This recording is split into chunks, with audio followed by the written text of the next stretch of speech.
So let's read the question. The question says that the orthocenter of the triangle formed by the lines xy is equal to 0 and x plus y is equal to 1 is, the options are 1 upon 2, 1 upon 2, 1 upon 3, 1 upon 3, 0, 0 and 1 upon 4, 1 upon 4. इस question में एक triangle form हो रहा है by the lines xy is equal to 0 and x plus y is equal to 1. उस triangle का हमको ऑर्थोसेंटर find out करना है. बहुत ही सिंपल सा क्वेश्चन है. पहले हम की कॉन्सेप्ट लिख लेते हैं. की कॉन्सेप्ट. ऑर्थोसेंटर क्या होता है? Orthocentre of a triangle is the point where the altitudes meet.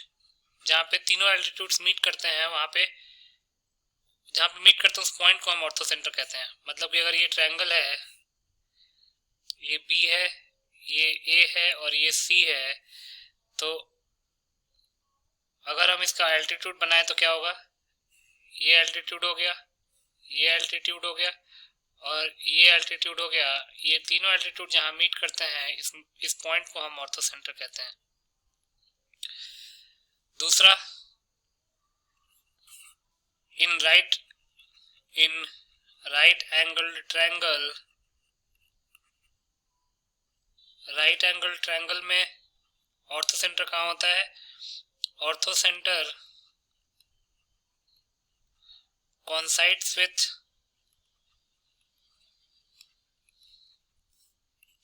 the vertex at which right angle is formed. Right angle triangle के केस में ऑर्थोसेंटर उस वर्टेक्स पे होता है जहां पे राइट एंगल फॉर्म होता है. तो इन दो की कॉन्सेप्ट्स को यूज करके इस क्वेश्चन को सॉल्व कर लेते हैं. अब लाइंस क्या गिवन है? According to the questions, lines given are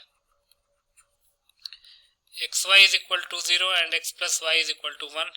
यहाँ से दो लाइन्स आएंगी, x is equal to 0 and y is equal to 0. तो तीन लाइन्स आ गई, x is equal to 0, y is equal to 0 and x plus y is equal to 1. अगर इनको हम फॉर्म करें, अगर एक कंस्ट्रक्शन करें, ये x एक्सिस है, ये y एक्सिस है. x plus y is equal to 1 को प्लॉट करने के लिए दो पॉइंट्स ले लेते हैं. x की वैल्यू 0 पुट करेंगे तो y की वैल्यू 1 आएगी, y की वैल्यू 0 पुट करेंगे तो x की वैल्यू 1 आएगी. मतलब कि एक 0,1 पॉइंट हो गया और एक 1,0 पॉइंट हो गया. अब ये 1 है, ये 2 है, ये 1 है, ये 2 है. तो x इज इक्वल टू 0 तो y एक्सिस को बोलते हैं. ये y जो है वो x is equal to 0 line है और y is equal to 0 x axis को बोलते हैं.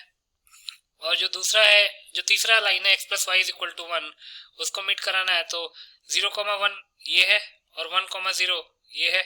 इन दोनों को मीट कराएंगे तो कुछ ऐसा बनेगा. तो मतलब ये एक ट्रायंगल बन गया हमारे पास. अगर आप ध्यान से देखेंगे तो एक राइट एंगल ट्रायंगल है.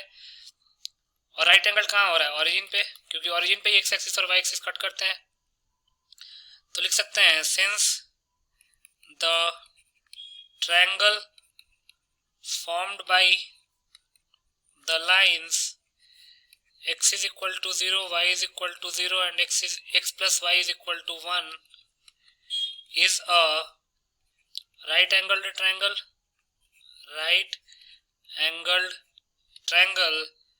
और हम जानते हैं कि राइट एंगल ट्रायंगल में ऑर्थोसेंटर उस वर्टेक्स से कोइंसाइड करता है जिसपे राइट एंगल फॉर्म होता है. तो इसमें राइट एंगल कहाँ फॉर्म हो रहा है? 0,0 पे. तो लिख सकते हैं, therefore ऑर्थोसेंटर will be at 0,0. अब देख लेते हैं किस ऑप्शन में लिखा हुआ है. तो सी ऑप्शन में लिखा हुआ है. तो लिख सकते हैं, hence C is the required correct option. तो सी ऑप्शन को टिक कर देंगे. So C option will be the final answer. I hope you understood it well. Best of luck.